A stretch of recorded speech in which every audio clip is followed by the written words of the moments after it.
Imagine a barren piece of land. Now imagine a thriving community.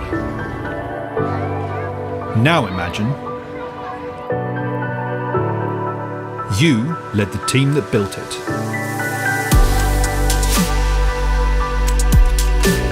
I think in just 6 months I've developed so much and learnt so many new skills that it's amazing, and everyone can do it and they can succeed.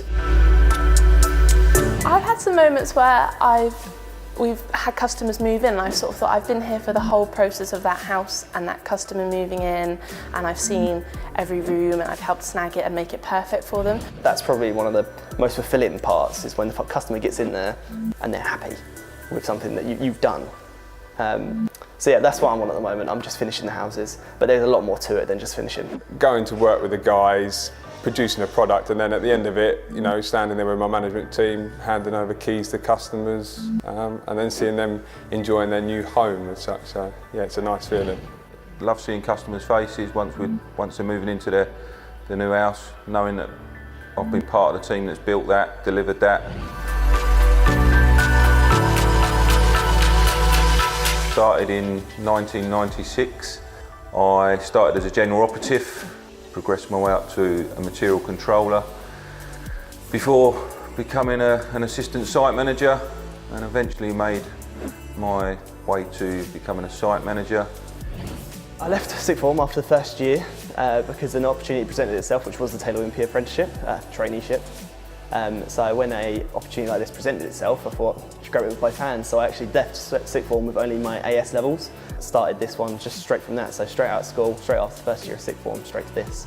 I finished my A-levels and then I took a year out and I figured out exactly what it was I wanted to do, and then I went to a careers fair where I met the directors and the apprenticeship teams.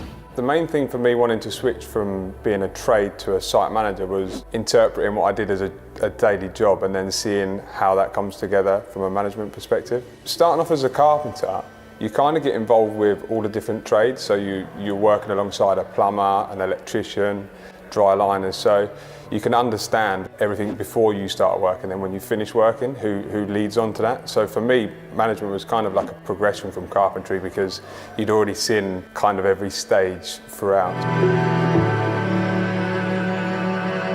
On a day-to-day basis, I would say I often shadow someone for the start of the day, just to get a gist of what's going on, what's changed. I might have missed a day where I've been at college, so they just catch me up with all of those things. In that time, we often do site updates, so we'll use our M-Site app to update the progress, see what's happened, and just keep everything rolling and on time and on schedule for the rest of the team in the office. Often after that, I'll be given my own individual tasks, so I might be snagging plots, checking on trades, sorting out issues, ordering materials, supplies, those sorts of things. So a typical day for a site manager would be getting to work early, signing in, meet and greeting all the guys that are coming into work, making sure that they're happy with what they know what they're up to, providing them with some technical information, and then seeing them out onto work, making sure that they work safely. Starting from the very moment that you arrive on site, we'll be looking at health and safety, not just in the morning, but throughout the day, throughout the week. Dealing with different subcontractors, different people, answering questions, getting the information that they require, making sure that certain stages of the build are ready for the next trade. Checking the quality of what's happening out on site is a massive part of what we do generally day to day.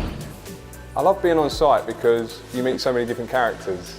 You've got people from all walks of life, different backgrounds, and yet we're all there together to do a job. You can talk about what they've done at the weekend. It's a good atmosphere. If you create an atmosphere on site, you can walk around and you can have a little chat with everyone, get a feeling of what they're about, and then you can have the conversations about the build program and stuff on a much more comfortable level, as opposed to feeling like this monopoly game that you're just telling people what to do. I've now taken over the finishing section of the site works. So currently there's four members on site. One will do the HA units, one will be managing it from foundation to roof, and then the other one will manage it from all of the internals to the finish. There's a whole host of things that make a successful site manager, but I definitely think you've got to be team focused as well, and you can't do it by yourself. You've got to have a good team around you, and sometimes you need to lead that team, and sometimes you need to be led by that team.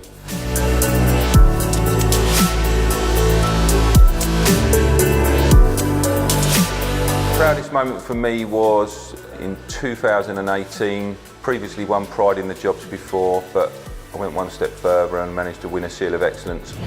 I think for me, my proudest moment so far in my career has been graduating from university with a degree in construction. You know, the people that work around me, my management team, have employed me from sort of 16, 17 years old through MVQ carpentry, and then all of a sudden, you know, I'm showing them photos of me with my parents, proudly standing there with my certificate to say that I've got my degree in construction, and taking it into work, and the guys on site asking questions about how long it's taken, etc.